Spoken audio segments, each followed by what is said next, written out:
Una palabra no dice nada y al mismo tiempo lo esconde todo, igual que el viento que esconde el agua, como las flores que esconden el lodo. Una mirada no dice nada y al mismo tiempo lo dice todo, como la lluvia sobre tu cara o el viejo mapa de algún tesoro, como la lluvia sobre tu cara o el viejo mapa de algún tesoro.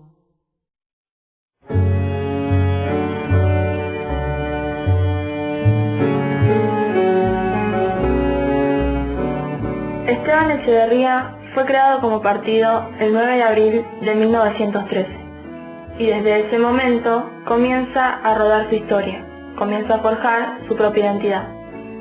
En pleno siglo XXI y con casi 270.000 habitantes, las distintas localidades muestran a diario su gente esforzándose por un futuro diferente, por trabajar, por estudiar y por construir una comunidad identitaria. Pero a pesar de ello, los contrastes en nuestra sociedad se hacen más evidentes, más dolorosos y más crueles.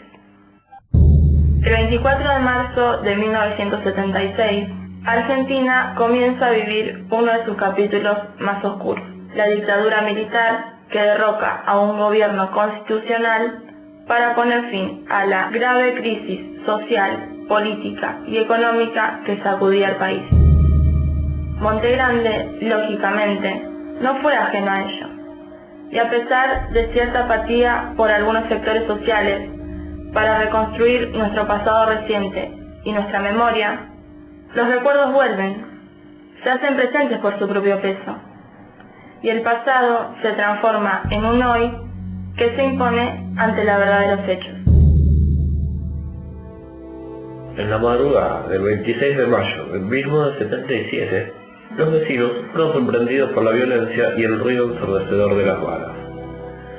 Nadie dijo nada, solo comentarios en voz baja, y la visita al lugar del hecho como una excursión que los ponía en pie de alerta y evidenciaba la presencia del poder en nuestra comunidad. Lo que recuerdo es que me llevó mi papá, fue acá bastante notorio el tema, y bueno, justo pasamos, así que nos llevó, y lo único que recuerdo es entrar y ver sangre por todos lados, como si hubiesen sido, como fueron realmente acribillados con una ametralladora o algo así, porque había sangre por donde uno podía ver. Y me acuerdo del impacto que me dio el ver esas paredes llenas de sangre. Y bueno, los agujeros en la pared, afuera también se veían, que aún dicen que hoy en día están, ¿no? Que si uno va, puede verlo. Si bien están tapados, cómo quedan las paredes. Días después, la prensa dará cuenta que aquí, en la calle Boulevard Buenos Aires, al 1151, que en ese entonces se llamaba Uriburu, esa madrugada se había producido un enfrentamiento armado de las fuerzas del orden con un grupo de subversivos pertenecientes a distintas organizaciones armadas, que tenían como fin organizar un frente único de combate para toda la zona sur de la provincia de Buenos Aires.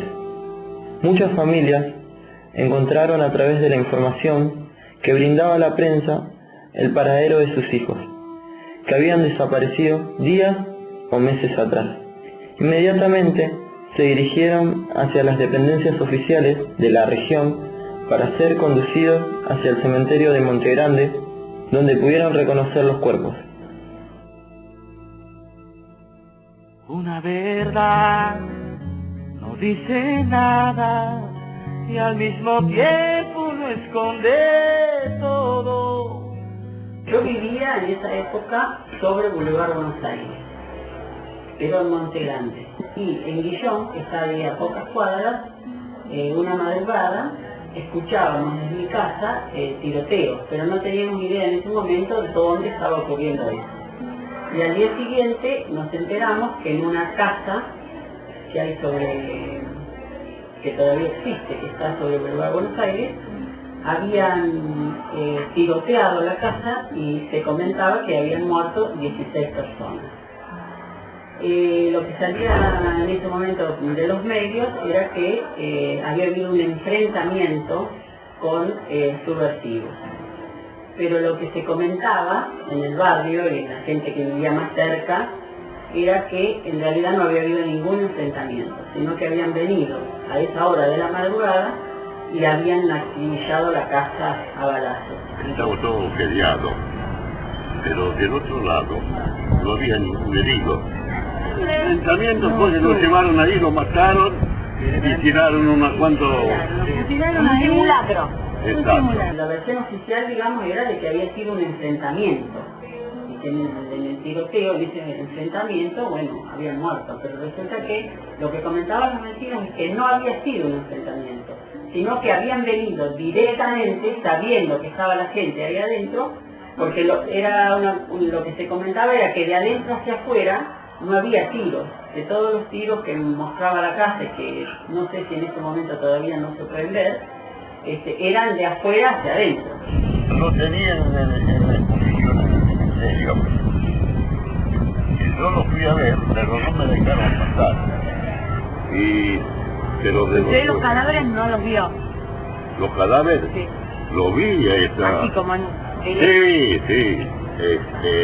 A 7 metros. La gente era como que tenía miedo de algo, como que no quería reconocer lo que estaba pasando. Porque el día que se encontraron con todos los soldados en la calle, no podían creer que estuviera pasando esto en un lugar como Monte Grande, que era un lugar tan pacífico, un lugar pacífico, tranquilo. Yo no sé si todo el mundo tenía conciencia. Yo creo que mucha gente no. Y otros, por supuesto que sí, o por lo menos había mucha gente que desconfiaba, es decir, por ahí no estaba seguro de cómo eran los acontecimientos, pero mucha gente tenía desconfianza, porque además habían desaparecido también, por ejemplo, empleados de banco, del Banco Provincia y de otros lados, entonces la gente, los familiares por supuesto de esas personas no tenían dudas, y el resto, algunos desconfiaban, otros tal vez sabían y otros no tenían ni la menor idea. Como una hoguera que no se apaga, como una piedra que nace polvo. Según la prensa, los subversivos abatidos y reconocidos son Luis Alberto Fabi, secuestrado el 18 de abril de 1977. Mario Tadrovi, secuestrado el 4 de abril de 1977. Claudio Bimbini, aún se desconoce su fecha de secuestro. Daniel Chu, secuestrado el 29 de abril de 1977. Rodolfo Baldini, secuestrado entre el 20 y el 21 de abril de 1977. Catalina Vido de Chuzo, secuestrada el 29 de abril de 1977. Luis Cristófaro, secuestrado el 16 de mayo de 1977. Manuel Aracini, se desconoce fecha de secuestro. Luis María Gemeto, secuestrado el 11 de febrero de 1977. Esteban Adrián, secuestrado el 1 de marzo de 1977. Neno Gasparini, secuestrado el 18 de marzo de 1977. Elizabeth Casterman, secuestrada el 9 de marzo de 1977. Pero en el cementerio de Monte Grande, a pesar de no haber sido mencionados por la prensa, fueron identificados por sus familiares. Julián Bernal, secuestrado el 16 de marzo de 1977. Luis Eduardo de Cristófaro, secuestrado el 16 de mayo de 1977. Cristina Bernal, secuestrada el 16 de mayo de 1977. Si un día me faltas, no seré nada, y al mismo tiempo lo seré todo. Eduardo Kiernan y Ana María de Salvo son los testigos fundamentales en la causa que se juzga actualmente en los tribunales de Comodoro Pi. Los rastros de un pasado doloroso se reflejan en sus ojos, que borran en su memoria, en su historia, que terminan haciéndose nuestra con el apasionamiento de su relato. Eduardo es un hombre pausado, pensante, empeñado en difundir la verdad y que finalmente la justicia ocupe el lugar que tiene que ocupar en nuestra historia. El 9 de marzo de 1977, es decir, un año después, casi un año después de haber tomado el poder, en esta carta que ven ustedes, llegaron a las 4:30, más o menos 4:30, 5 de la mañana, tendrían alguna información de que acá se escondía gente armada, gente que pertenecía a alguna organización guerrillera. Yo trabajaba en una unidad básica, en Calzada, fui lo que se llama militante peronista, militante de base, pero no tuve relación con los grupos que pretendían tomar el poder por la vía de las armas, ¿no? Estaba totalmente convencido que eso iba a terminar en lo que finalmente terminó, que fue una masacre, ¿no? El Vesubio dependía de la tablada.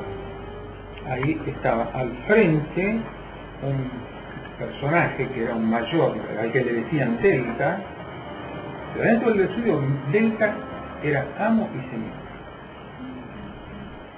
Estaban el grupo que trabajaba con él, por otro lado estaba un grupo de torturadores, interrogadores, después estaban los guardias, que eran los que nos cuidaban nosotros, y los hombres estábamos